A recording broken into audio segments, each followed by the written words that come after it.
posibilidad ng tagumpay o kabiguan, ng ligaya o lungkot. Kaya marapat lamang na tanggapin si Jesus bilang tagapagligtas at Panginoon. At matapos yun ay panariwain ang katapatan at paglapit sa Kanya bawat araw o day by day. Ang day by day ay naglalayong umalalay sa pang-araw-araw na pamumuhay. Narito po si Kuya Ed Lapis sa mensaheng pinamagatang Do Not Say.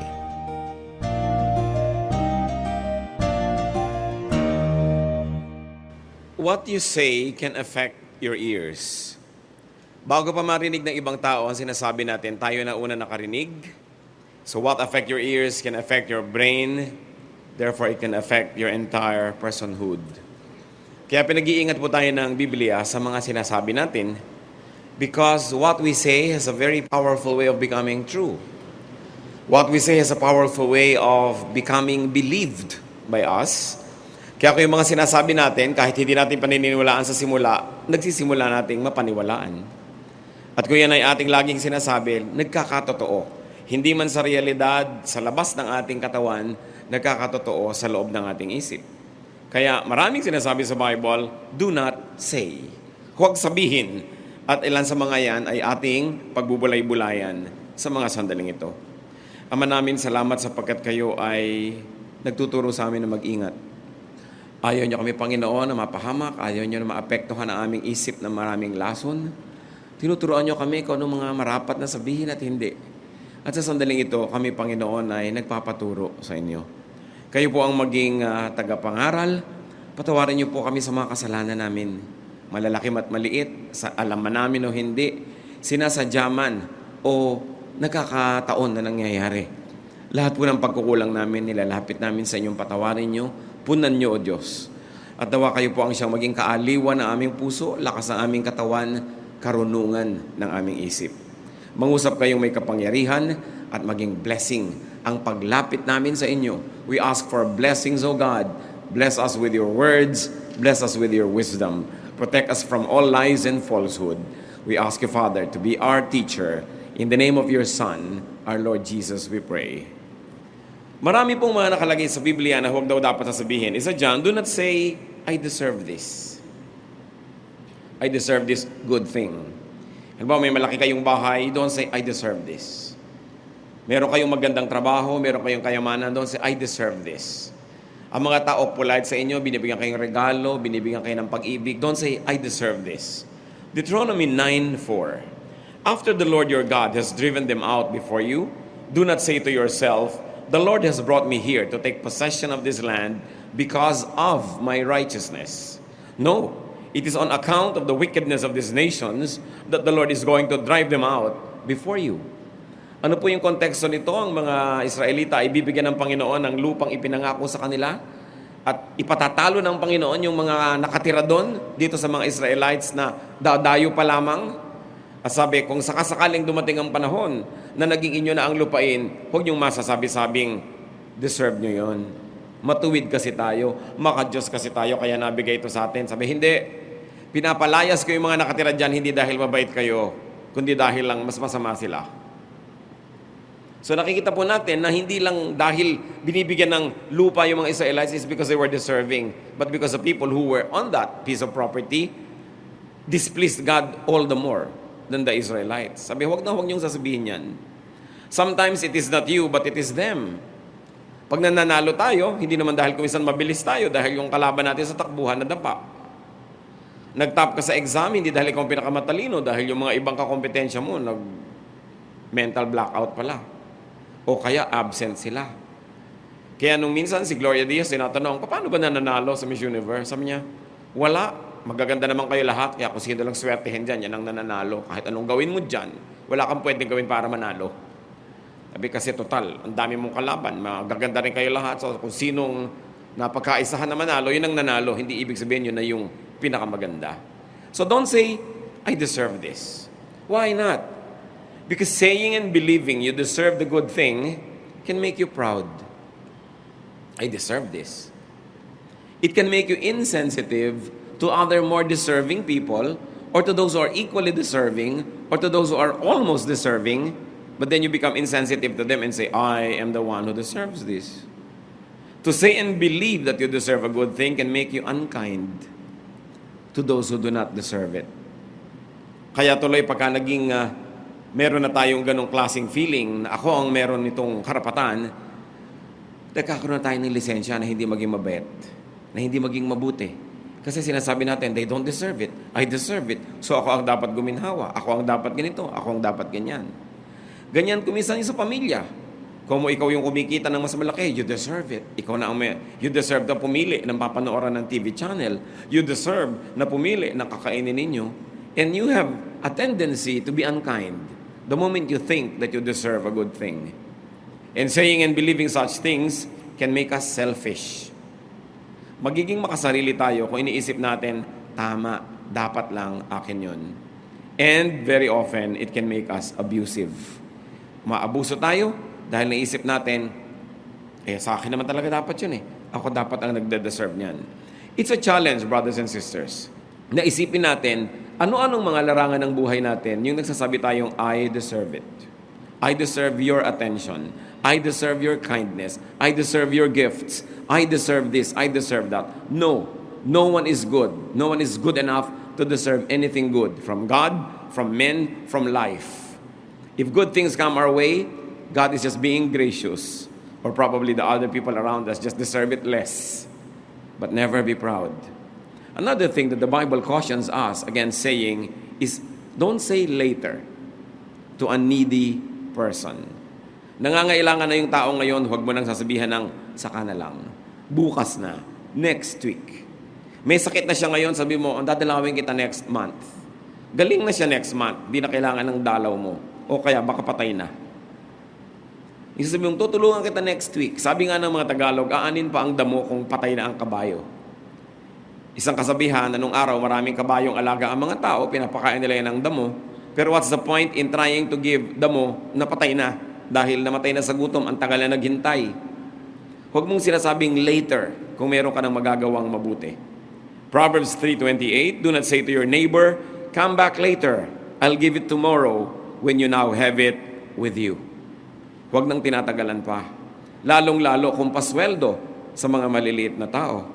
Leviticus 19:13, do not hold back the wages of a hard man overnight. Kung arawan lang yan, bayaran mo na pagka lumulubog na yung araw.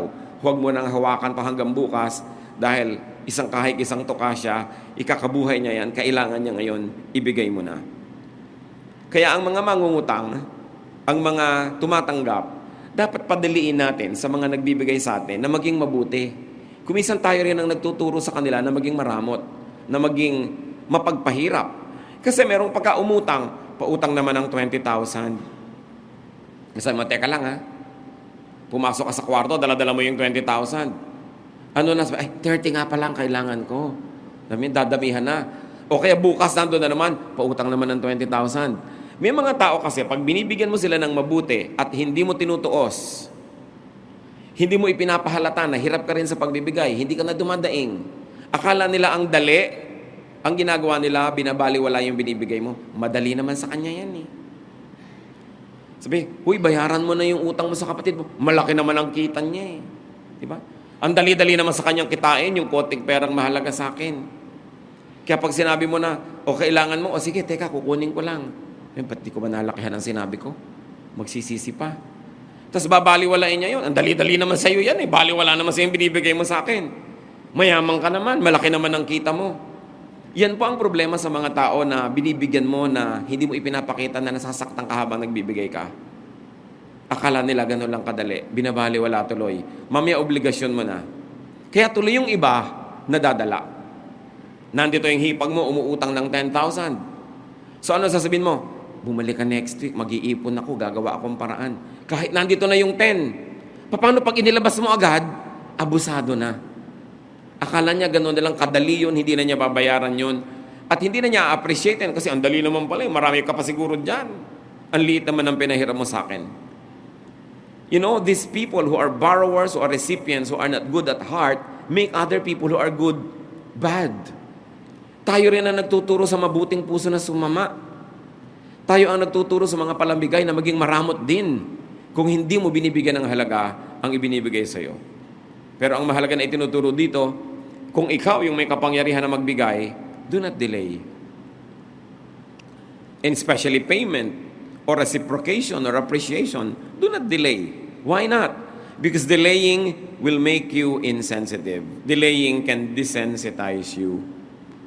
Pag hindi ka nakikinig agad ngayon sa pangangailangan ng kapwa, nasasanay ka na nakakarinig ng mga iyak, mga daing na hindi mo binibigyan agad. At kahit sa simula, may intensyon ka magbigay bukas, next week, sa dalas mong marinig na hindi ka pa umaaksyon, mamaya wala nang talab. And you become insensitive. And you get dehumanized. So don't say later to a needy person. Another thing that the Bible says is, do not say, I will take revenge. Gaganti rin ako sa iyo. Ayaw na ayaw ng Panginoon na sinasabi natin yan, gagantihan kita. Maramot ka sa akin, magdadamot din ako sa iyo. Nalimutan mo ang birthday ko, kakalimutan ko rin ang birthday mo. Ayaw mo akong batiin, di rin kita babatiin. Proverbs 20:22, do not say, I'll pay you back for this wrong.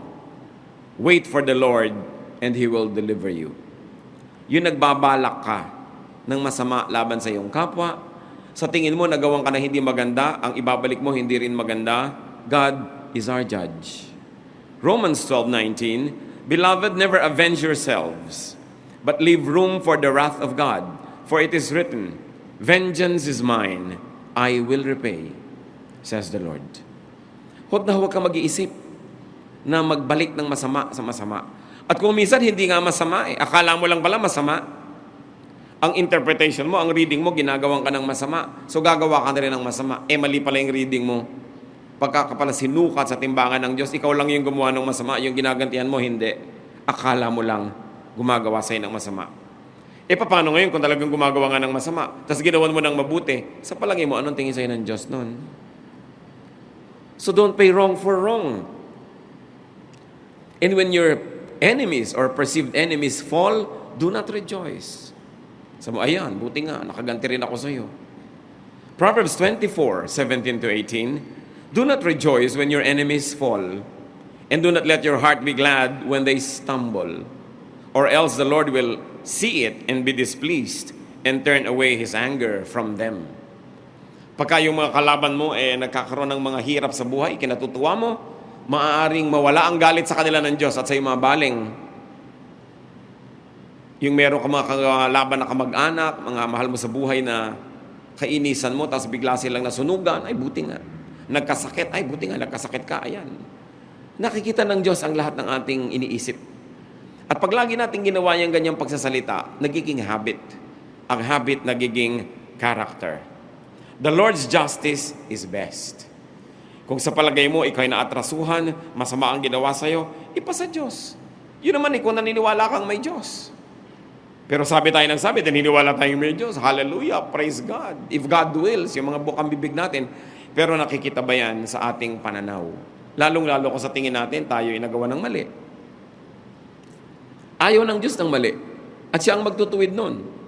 The Lord's justice is exact. It is timely. And very importantly, the Lord's justice is reformative. It is seldom destructive. Pag umandar ang katarungan ng Diyos, nagtutuwid lang. Hindi naninira. Nagiging masakit lang kasi liko ka, tinutuwid ka, masakit. Pero hindi ka talaga sinasadyang saktan o sirain. Pero merong mga tao sadyang nananakit. Sasaktan ko ang loob mo.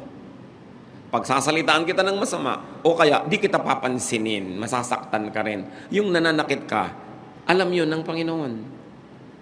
Hayaan mong siya ang kumilos. Kung mayroong dapat ituwid, siya ang dapat natuwid. Siya ang dapat magtuwid noon. Because avengers can overdo it. Alam ba natin ang ating hangganan bilang mga tao kung hanggang kailan sapat na ang ginagawa natin paghihiganti? Because vengeance is addictive. Pag nakita mong nakakasakit ka ng kapwa na gusto mong saktan, lalo kang ginaganahan at mas dinadagdagan mo ang pananakit. Alam mo ba kung kailan titigil? Avengers can abuse and they can destroy the other person as well as themselves.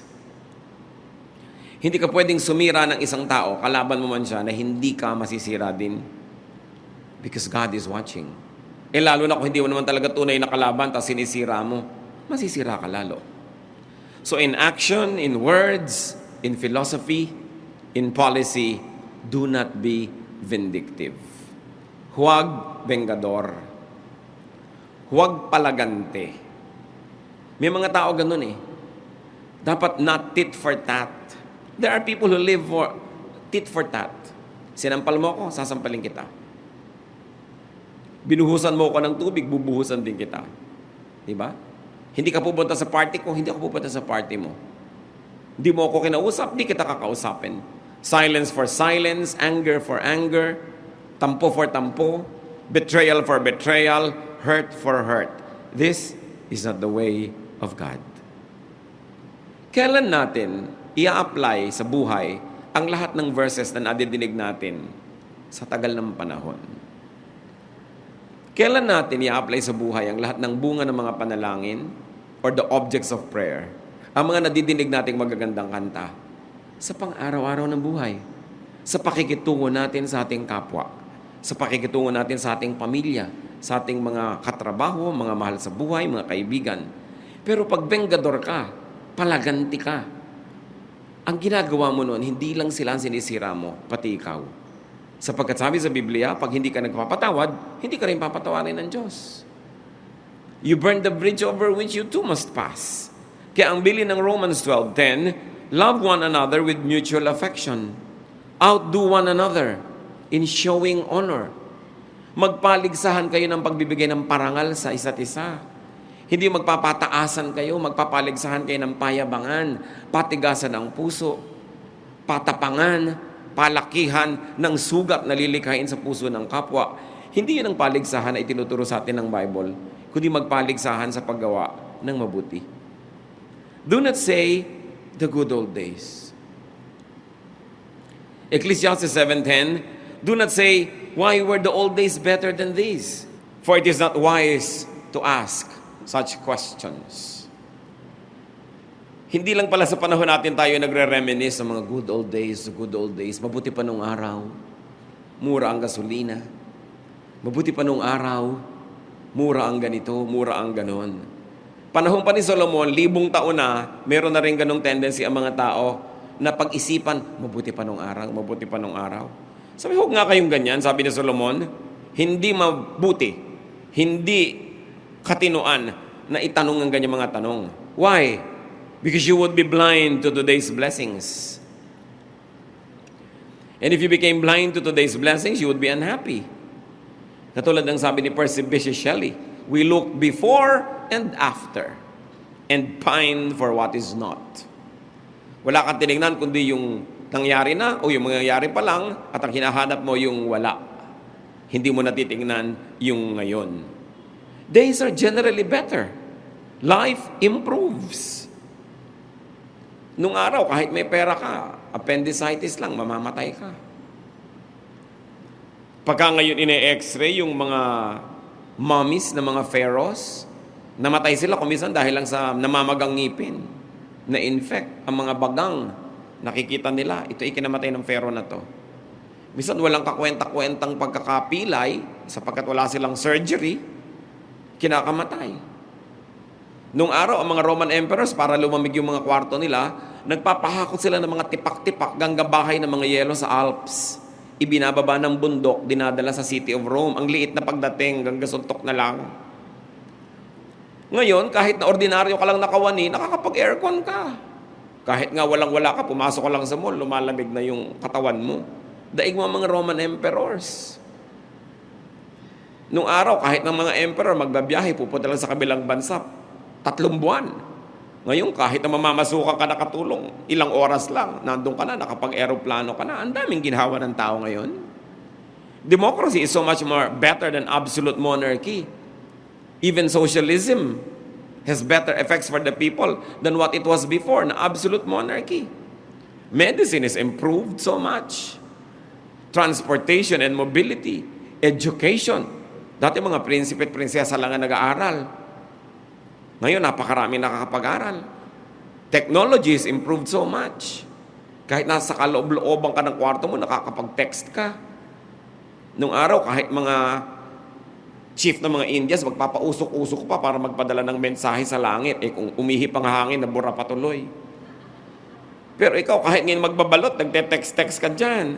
Yung hindi yan naranasan ng kahit na sinong mga emperor at mga hari sa Europa noong araw. There's a lot of comfort today. So, yung sinasabing the good old days. The days are better. Sasabi mo, mahirap ang pera ngayon. Mga tao nga, ang dami-daming na ibabayad sa load. Sa dami ng binabayaran ngayon na hindi binabayaran noong araw, mineral water, binabayaran ba yun noong araw inumin? Hindi. Yung inumin ng kalabaw tsaka inumin ng tao, pareho lang. Buhay din naman pareho. Diba? Ngayon, nagbabayad ka pa ng mineral water, nagbabayad ka pa ng load, may binabayaran ka pa ngayon ng mga cable. Walang cable nung araw. Walang ganyan mga bayad-bayaran. Diba? Nagbabayad ka ng internet. Ang dami binabayaran ng tao ngayon. Saan kayo kumukuha ng pambayad kundi mas maraming pera ngayon kaysa nung araw? Appreciate the blessings. Don't say the good old days. The days are getting better. Lagi natin sasabihin, ayan, pasama ng pasama, papangit ng mundo. Kasi wala kang iniisip kundi magwaka sa mundo. Pero ang totoo, appreciatein mo, gumaganda, umaayos. Nung araw, pag kulot ka, talagang mamamatay kang kulot. Wala kang pag-asa. Di ba ngayon, plansyahin lang ng 2 oras yung buhok mo, ganyan ka na lang ganyan. Natupad ang pangarap mo. Kahit kapaita. Ang hirap-hirap ng tao, reklamo ng reklamo. Pati peklat ngayon, nabubura. Willing ka lang huwag magmerenda ng 3 buwan, pumunta ka sa dermatologist, bura ang peklat mo. Ang ngipin na itatanim, hindi ka pwedeng mamatay ng bungi. Tulad ng araw, nabungi ka na, sorry, mamamatay ka ng bungi. Pwede kang magpatanggal, magpakabit ng nunal. Maraming pwedeng gawin ng tao, so magpapasalamat tayo. Don't say, the good old days. God is making life better and better. You should have the eyes to see it. Kailangan nakabukas ang mata mo para hindi ka reklamo ng reklamo. Do not say, I'm only a woman, I'm only a man, I'm only poor, I'm only an ordinary person, I'm only a child. Pag binalikan natin si Jeremiah, nung siya inappoint ng Diyos na maging propeta, ito ang sabi niya sa Jeremiah 1:7-8. But the Lord said to me, do not say, I'm only a child. You must go to everyone I send you to and say whatever I command you. Do not be afraid of them, for I am with you and will rescue you, declares the Lord. So, huwag mo sabihin, bata ka lang. Huwag kang magdahilan dyan. Huwag mo sasabihin, ganito ka lang, ganun ka lang. Pati si Timothy, isang batang pastor, sinabihan siya ni Paul, 1 Timothy 4:12, don't let anyone look down on you because you are young, but set an example for the believers in speech, in love, in life, in faith, and in purity. So, do not let anyone despise you because of your age. Matanda na ako, bata pa ako, etc., etc. Or your gender, or your race, or your looks. Because you would only disempower yourself. Pagka ikaw na ang nagsisimulang mamintas, magmaliit sa iyong sarili, ano pang inaasahan mong gagawin ng iba sa'yo? They will follow your lead. Hindi tayo kailangan magmalaki, pero hindi din natin dapat maliitin ang ating sarili. Because Jesus approved of and empowered children. He also approved of and empowered women, even outcasts and sinners, the poor, the sick. Lahat ng mga kinoconsider nila na puwera, hindi kasali, outcast, they were empowered by Jesus. They were accepted, loved by Jesus. And Jesus fellowshiped with them to the point that He was called a friend of sinners. Another thing we should not say is, why God? Bakit, O Diyos? Bakit mo ako ginawang ganito? Bakit ako isinilang na ganito?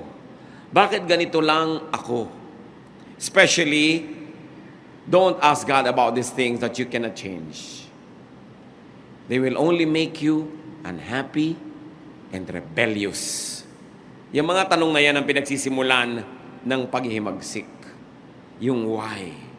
May mga bagay na nababago, pero may mga bagay na dapat tinatanggap. Romans 9:20, but who are you, O man, to talk back to God? Shall what is formed say to him who formed it, why did you make me like this? Sabi, ikaw lang yung palayok, ginawa kang ganyan, ba't ka nagtatanong kung ba't ka ginawang ganyan? Ginawa kang ganyan, magpakaganyan ka. Kasi ginawa kang ganyan eh. And be the best palayok that you can be. Ginawa kang ganito, be the best version of what you are. Job 38, 1-2, nung nagre-reklamo si Job sa Panginoon, then the Lord answered Job out of the storm. He said, "Who is this that darkens my counsel with words without knowledge?" Marunong si Job, matalino, mayaman, pero compared sa karunungan ng Diyos, baliwala ang alam niya. So sabi ng Panginoon, sino ito na nagmamagaling? Akala mo mas marami pang alam tungkol sa akin at kesa sa akin? Ba't ka nagre-reklamo sa hinayaan ko mangyari sa buhay mo? Hinayaan ko yan, harapin mo. May mga bagay na pwedeng ilapit sa Diyos. Dahil mahal tayo ng Diyos, kaibigan tayo ng Diyos. Pero hindi ko mo kaibigan, hindi na siya Diyos. So may mga bagay na dahil Diyos siya, huwag ka na lang kumibo dahil Diyos siya.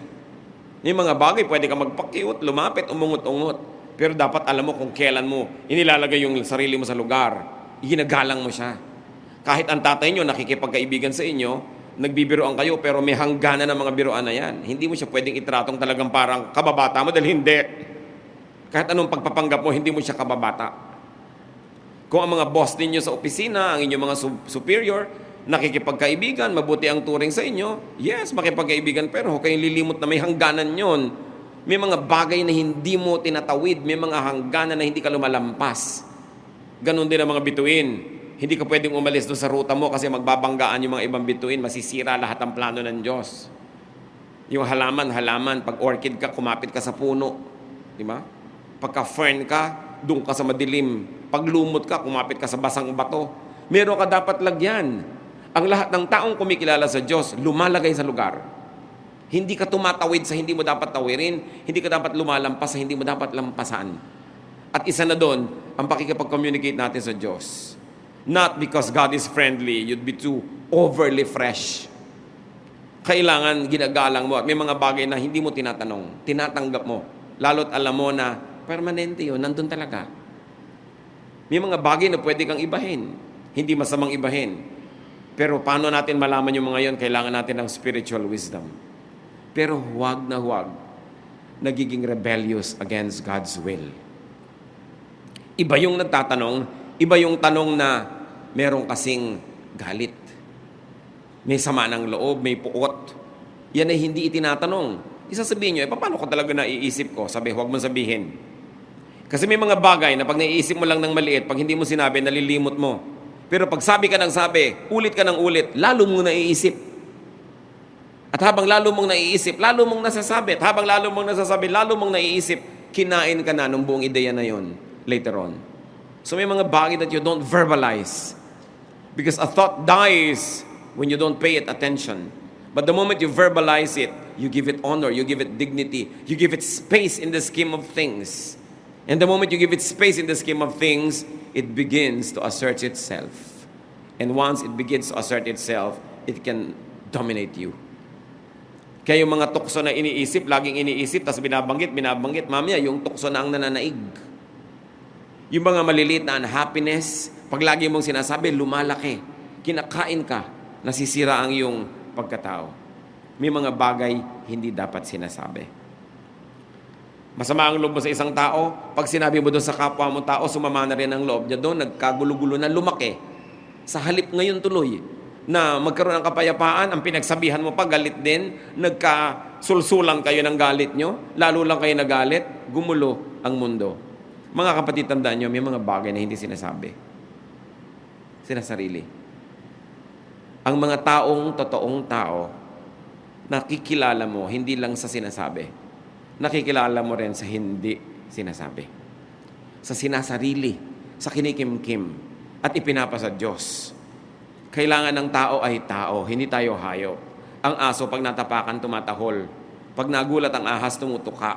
Ang tao ay tao, dapat ang tao may pagtitimpi. Ang tao mayroong pagpipigil sa sarili. Yun ang ipinagkaiba natin sa mga mababangis na hayop. Kaya hindi lahat ng iniisip, sinasabi. Lalo't kung ang pagsasabihan mo masasaktan, wala namang mabuting magagawa, kundi nakasakit ka lang. Bakit ka mananakit nang walang mabuting kinauwian? Siyempre, yung sinaktan mo, kung hindi rin maganda ang pagkatao, sasaktan ka rin. Hindi na matatapos ang sakitan ninyo. Is that the kind of life you want to live? Another is that do not say, surely, when it comes to the future. James 4:13-15. Now listen, you who say, today or tomorrow we will go to this or that city, spend a year there, carry on business and make money. Why, you do not even know what will happen tomorrow. What is your life? You're a mist that appears for a little while and then vanishes. Instead, you ought to say, if it is the Lord's will, we will live and do this or that. So wag daw sinabing, sa birthday ko, punta ka. Oh, sure. Ano sinasabi natin? If the Lord wills. Hindi mo hawak ang bukas. Hindi ka nagpaplano na parang mabubuhay ka forever. Hindi mo alam. So you plan like you will live for long, but you have the attitude that you might die any moment because that can happen. Hindi natin dapat pangunahan ng Diyos. Siya ang may hawak ng kinabukasan. Lagi tayong nagde-defer sa Kanya. If God wills. If the Lord will allow. The Lord willing. I'm going. I will be there. We will do it. Proverbs 27:1, do not boast about tomorrow, for you do not know what a day may bring forth. At marami pong uri ng pagyayabang tungkol sa kinabukasan. Isa dyan yung, gagawa kita ng mabuti balang araw, pagkaya ko na, nakakatiyak ka ba na mabubuhay ka mahaba? So gumawa ka na ng mabuti ngayon. Yung nagde-delay ka, sige, saka na kita babayaran, saka kita gagawa ng mabuti. Kayabangan yun. Kasi hindi mo alam kung darating yung bukas na yun. So ang sabi sa Bible, kailangan laging ting matatapos ang maghapon, bayad ka ng mga dapat mong bayaran. Sinabihan mo ng I love you yung dapat mong sabihan. Humingi ka ng tawad sa dapat mo hinga ng tawad. Nakipagkasundo ka sa dapat mong kasundo. Kasi hindi mo alam kung buhay ka pa bukas eh. Pero para sa lilipas din to, hayaan mo ilang araw. Kayabangan. Kasi hindi mo alam kung nandun ka pa. At ang napakahirap, namatay na yung tao, tsaka ka nagsisi. O ikaw yung namamatay, nagsisisi ka. Mahirap yung namamatay ka na, may dala ka pang sisi. Mahirap yun. Kaya kailangan maluwag ang iyong loob pag kinukuha ka na ng Panginoon. And the only way na luluwag yan, wala kang utang. Lagi kang handang magbayad. Do not say an out-of-time word. May mga bagay po, mga bagay na magandang sabihin pero mali yung timing, mali pa rin. Lalo naman kung pangit na nga yung salita, walang magandang timing doon kahit kailan. Like, walang magandang timing kahit kailan sa mura. Minura mo yung tao, kahit kailan, walang magandang timing yun. Ecclesiastes 3:1, there is a time for everything, and a season for every activity under heaven. And 3:7b, a time to be silent, and a time to speak. May panahon, tahimik ka dapat. May panahon, dapat hindi ka tahimik. Dapat nagsasalita ka. And sino ang wise person? The one who knows when. When to be quiet. When to speak. Kailan magsasabi ng isang word? Sometimes careless words do not help. They worsen a situation. Kaya pinipigilan ng bibig na lagi nagpipiglas na mayroong gustong sabihin. Kailan nyo nakikilala ang kagandahan ng isang tao? Hindi physical, ha? Yung kalooban. Kailan nyo nakikilala? Pagka siya ay mahinahon o pag siya ay galit? Siyempre, pag galit. Lahat ng tao, masamamang tao, pag mahinahon siya, masarap siyang kasama. Maganda ang buka ng muka, maganda ang sasabihin. Pero galitin mo. O subukan mo't galit. Yung inilalabas na ugali, paggalit, ang tunay na ugali ng tao. Kasi kung hindi ka naman galit, siyempre, mapagbigay ka. Pagka binigyan ka, thank you. Pero pag galit ka ba, inabutan ka pa rin ng kape, sabi mo pa rin ba sa asawa mo, thank you. Di ba? Baka tabigin mo pa yung kape. Kasi galit ka. Pag galit kayo mga kapatid, you are under trial. Dahil doon nyo ipakikilala ang tunay nyong pagkatao. Pagka kayo ubusan ng pasensya. Kaya lahat tayo dyan, kailangan magsiyasat ng sarili. Kasi meron talagang nice, ang gaganda ng mukha, ang gagandang ngumiti, ang susweet mag-hello, ang susweet mag-hi. Pero, pag nagalit na, yung ugali lalabas, yun ang totoong siya. Not that person when he is cheerful. Not the person when she is well, when she is having her way. But when things go wrong, that's when the real personality comes out. Kaya marami pong mag-asawa. Dalawa lang ang nangyayari habang tumatagal ang panahon. Lalo mong namamahal. Kasi nakikita mo ang kanyang asal sa oras ng kagipitan. Sa oras ng hirap. Sa oras na nakakagalit. Sa oras ng gutom. Sa oras ng pagod. Lumalabas yung tunay na tao. At kung maganda yung lumalabas, lalo mo namamahal. Pero tuwing nagkakaroon ng hirap, gutom, pagod, ang pangit ng lumalabas na ugali, unti-unting natutungkab yung pag-ibig mo sa kanya.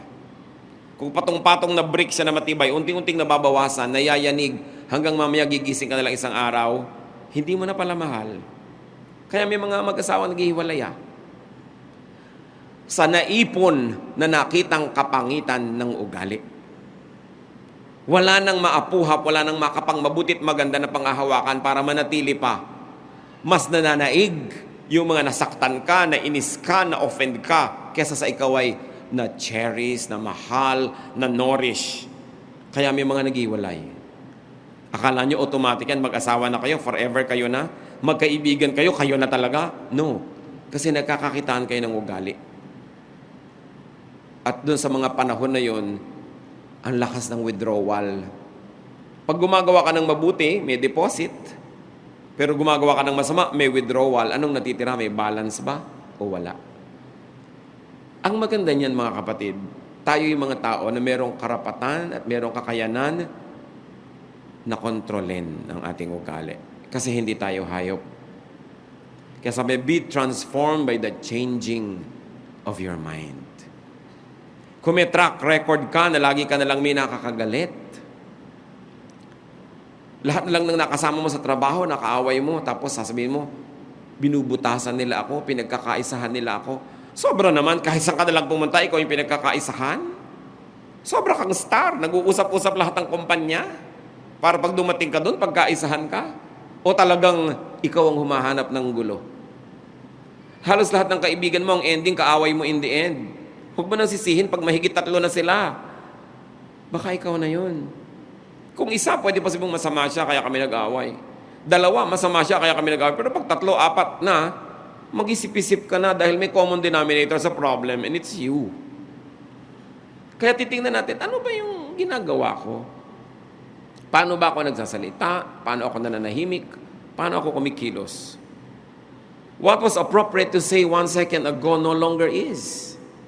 And hurts the feelings rather than helps its cause. Pag may dapat kang sabihin, lampas na. Timing is very important. And you know what is most important na i-time? Sorry. Mas madali, mas mabilis, mas maaga, mas umuusok, mas mainit yung sorry, mas tama. Pero kung minsan nahuli lang yung sorry ng a few minutes, wala nang talab. Dapat mabilis tayo magsabi ng sorry. I'm sorry, I was wrong. Mabilis. Pero hindi arte. Taos puso. Pag lumampas yung pagkakataon, wala na eh. Tapos na. Time is very important. So it's not really just do not say, but what the Bible is really telling us is do not think this way. Pag sinabi mga kapatid, do not say it, hindi lang do not say, ang ibig sabihin, huwag kang ganyan mag-isip. Ganyan ka kasi mag-isip, ganyan tuloy na sasabi mo. So pag sinabing, huwag mong sabihin yan, ang totoong sinasabi, huwag kang mag-isip ng ganyan. Baguhin ang paraan ng pag-iisip. Kung paano ka nag-iisip, nalalagay sa puso mo ang lahat at mula dyan lumalabas ang mga salita. Matthew 12:34. For out of the abundance of the heart, the mouth speaks. Kung anong laman ng puso, inilalabas ng bibig o ipinapakita ng katawan sa aksyon. At kung yun ang lumalabas sa ating bibig o aksyon, yung hindi maganda, yung nagpapalayo sa mga tao sa atin, nakakaaway tayo, dapat palitan ng laman ng puso. Hindi lang dapat palitan at pagandahin ang bokabularyo. Hindi lang dapat gandahan ang timing. Yung pinagmumula ng bokabularyo natin, yung ating espiritu, yung ating pagkatao, yun ang dapat talaga mabago. At kadalasan, ang mga tao naman, hindi sila likable only because they have been rejected many times. Maraming mga tao, sasabihin nila, hindi naman ako loving kasi hindi naman ako lumaking may nagmamahal sa akin eh. Oo nga, pero maibabalik mo pa ba yung childhood mo para i-replay mo, para may magmahal sa'yo, para maging mapagmahal ka? Wala ka na magagawa sa tapos na. So ang dapat mong gawin, repair na lang yun, limutin, matuto mula doon, because God is God of second chances. Nagbibigay ang Panginoon sa atin ng mga bagong pasimula. Gaano karami sa atin ang makakapagsabing lumaki tayo masaya? Sa dinami-rami ng mga masusungit na mga tito at tita, mga madrasta at madrasto, sa dami ng mga masusungit na lola at lolo, sa dami ng mga kaliweteng tatay at nanay, sa dami ng mga malulupit na kapatid, mga kamag-anak na mararamot, mayayabang na kapitbahay, gaano karami sa atin ang makakapagsabing, I had a happy childhood? Konti. Pero kung papayagan natin ng mga kapatid na buong buhay natin, maapektuhan tayo ng mga deprivations ng childhood natin, therefore, you will remain deprived. Therefore, every turn and twist and chapter of your life, you're going to reprise. You're going to repeat the bitterness of your childhood. So what is important is to be free from that, to have a new beginning. Whoever is in Christ is a new creation. The old is gone. The new has come.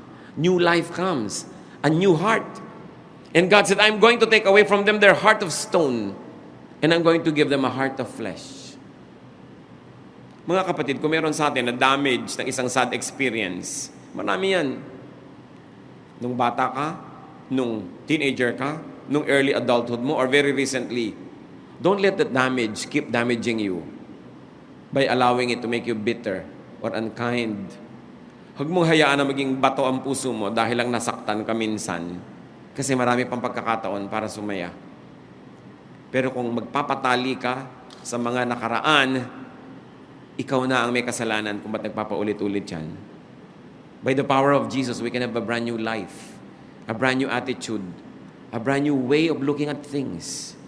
We cannot forever hide behind the excuse that we were deprived. I was raped, I was abused, I was this, I was that. Hindi ko minamaliit yung masasakit na mga karanasan na yan. Nandun na ako. Pero masakit nga eh, kaya dapat isara, dapat limutin, dapat palitan na maganda. Para yung nawala sa'yo noon, dumating naman sa'yo ngayon. Pero pag hinayaan mo yan na magpaulit-ulit ng epekto sa'yo, and it makes you cynical or unkind or stone-hearted, you will now be the cause of your sorrows. Meron lang nagpasimula nun, pero ikaw na ang nagpapatuloy. Ang isang pinakamalaking kalayaan ng tao, makalaya siya sa nakaraan.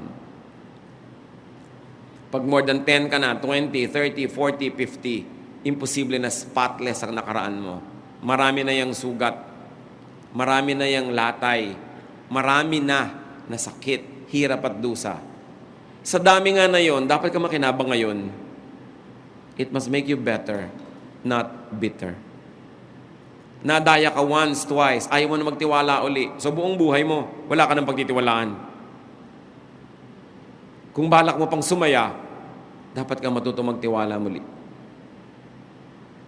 Hindi mo dapat sisingilin yung iba sa kasalanan ng iba sa'yo. Sinaktan ka ni Juan, babayaran ni Pedro. Ganun ang nangyayari kuminsan yung mga babae, dati nilang boyfriend, minahal nila, hindi sila minahal. Nagkaroon ng second boyfriend, hindi na nila minamahal. So ito ngayon si second na nagbayad sa kasalanan ni first. Tapos gantihan ng gantihan, lahat ng tao ngayon nasasaktan. Careful. Because we must change what is in our hearts. Yung laman ng puso mo, yun ang lalabas sa iyong bibig. Yun ang iaarte ng iyong katawan.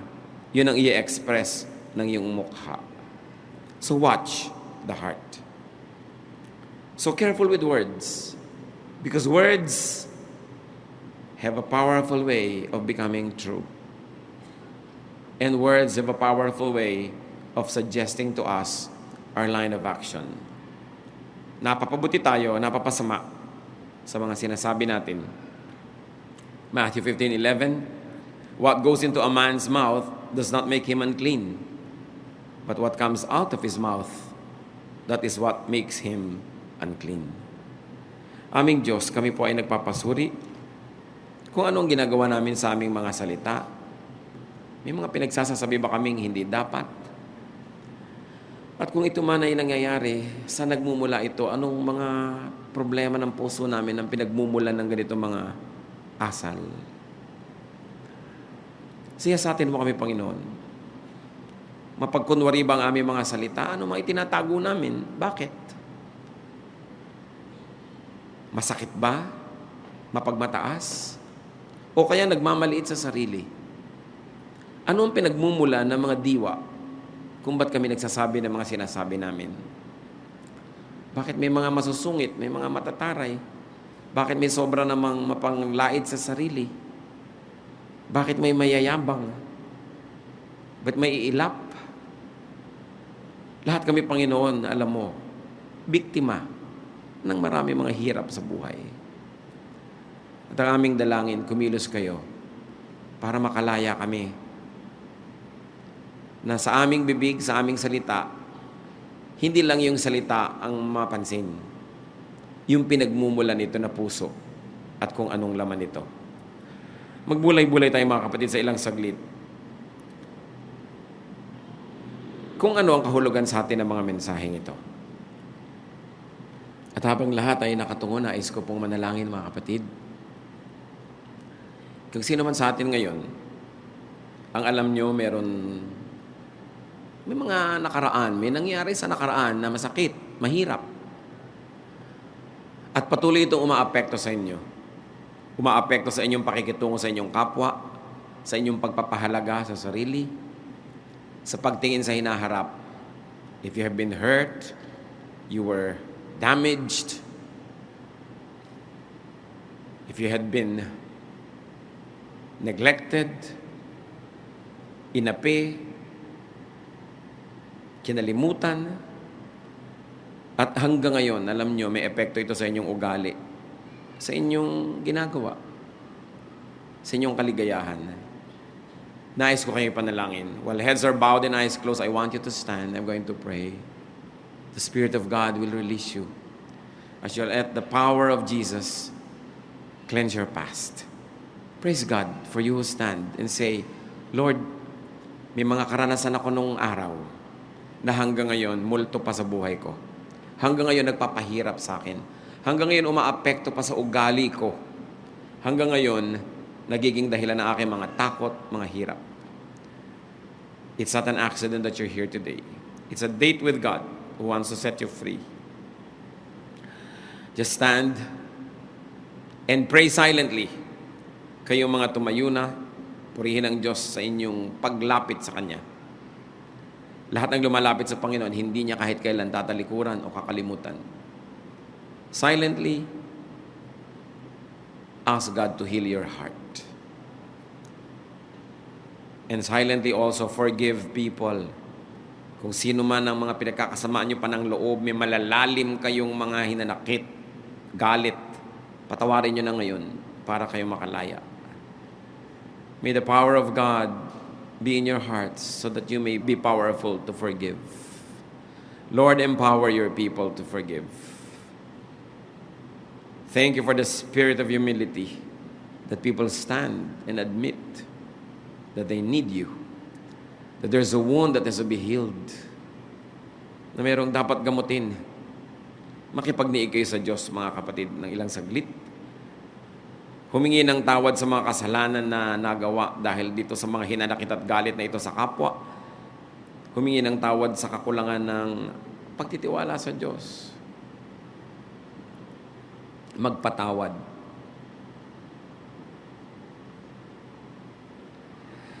Panginoon, sa pagtayo na yung mga anak na ito, kinikilala ang isang katotohanan na kayo'y nanggagamot. At tumatayo ang mga anak mo para magpagamot sa inyo. Higit sa amin, kayong nakakaalam ng lahat ng pinagdaanan naming lahat. Lahat ng mga hirap, mga sakit.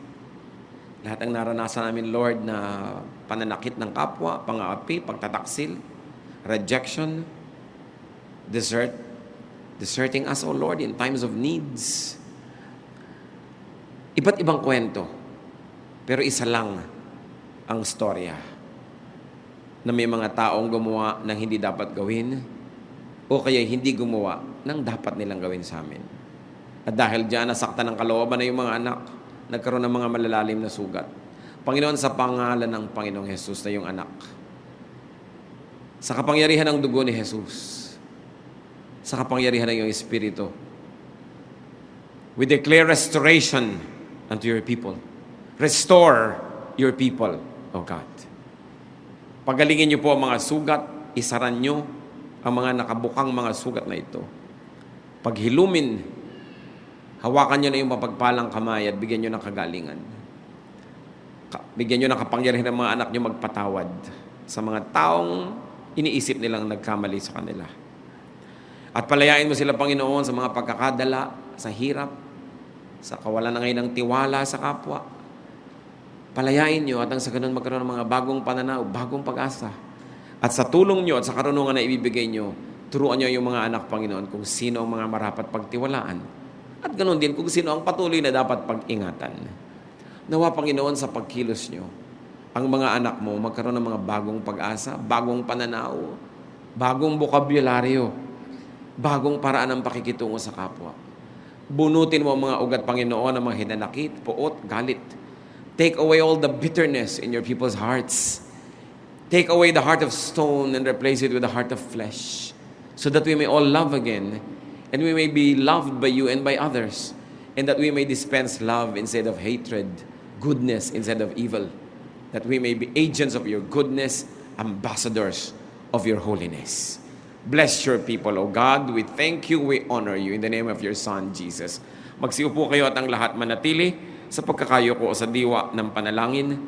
Patuloy tayo humingi sa Ama ng mga katuruan, application ng mga napag-aralan natin ito.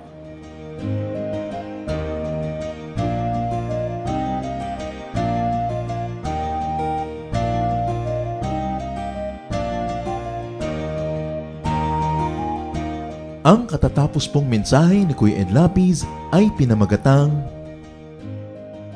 Do Not Say.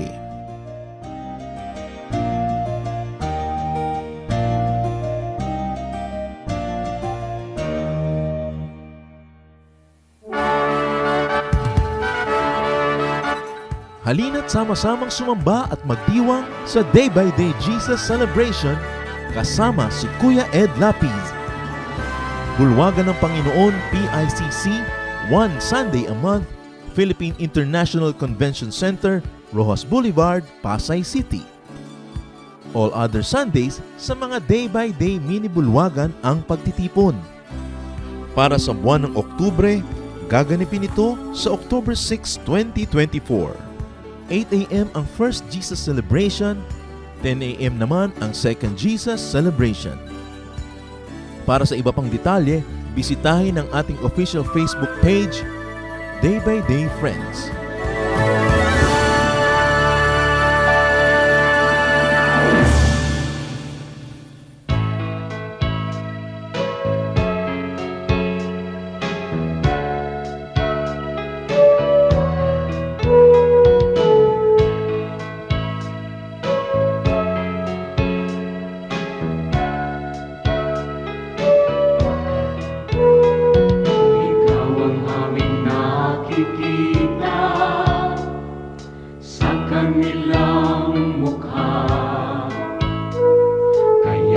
Mabuting balita, binabahagi sa mga dukha. Ngunit paano nilang masisilayan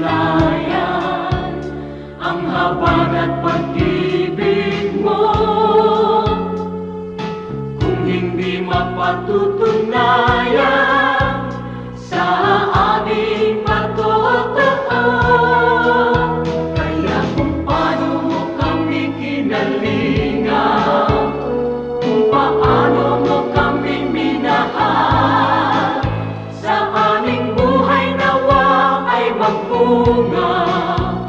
Ng pagtitiyaga at pagpapagal sa aming kilos, salita at damdamin, maranasan nilang totoo ang kabutihang natutunan natin na nagmumula sa'yo.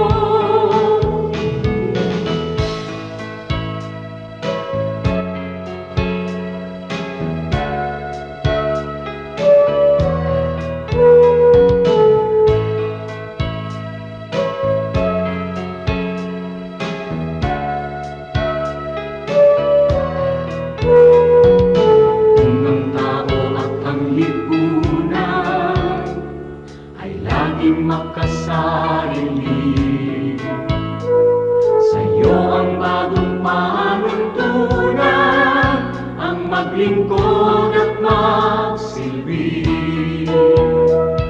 Ang aming pananampalataya patuloy mong palaguin,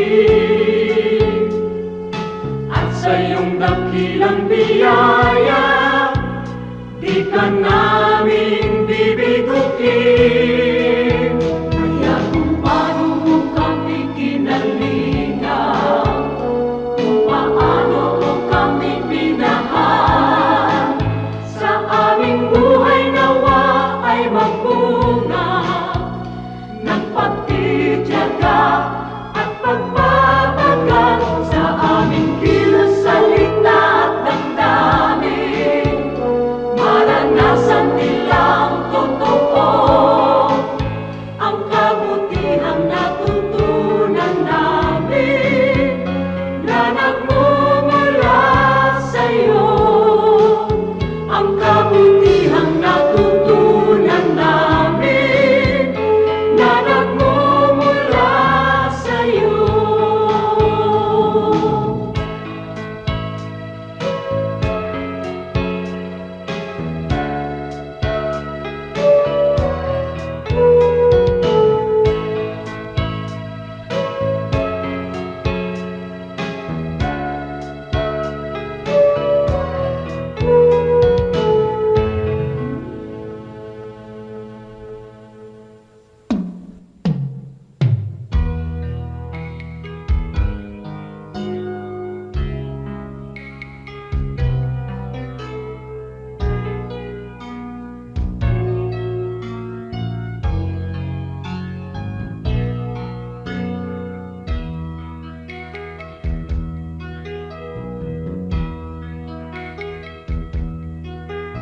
O Diyos, ang dalangin ko'y iyong tanggapin,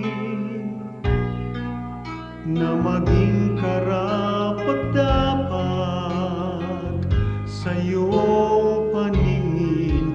Kung may pag-aalinlangan ang aking paniwalaan ay ikaw. O Diyos, ang kailangan ko'y iba yung lakas, upang di ko natahakin ligaw na landas sa pagpaparot parito. Sa ulat bagyo'y hindi magbabago. Katapatan ko, ang alay ko, Panginoon. Katapatan ko, sa'yo'y panghabang panahon. Kahit minsan na tiwala ko'y di kukupas, katapatan ko panatiliin mong wagas.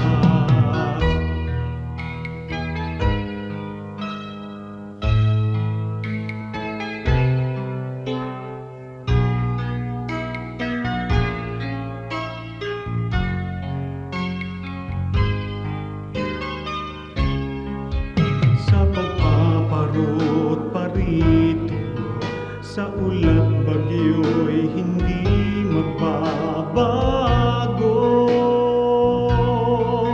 Katapatan ko, ang alay ko,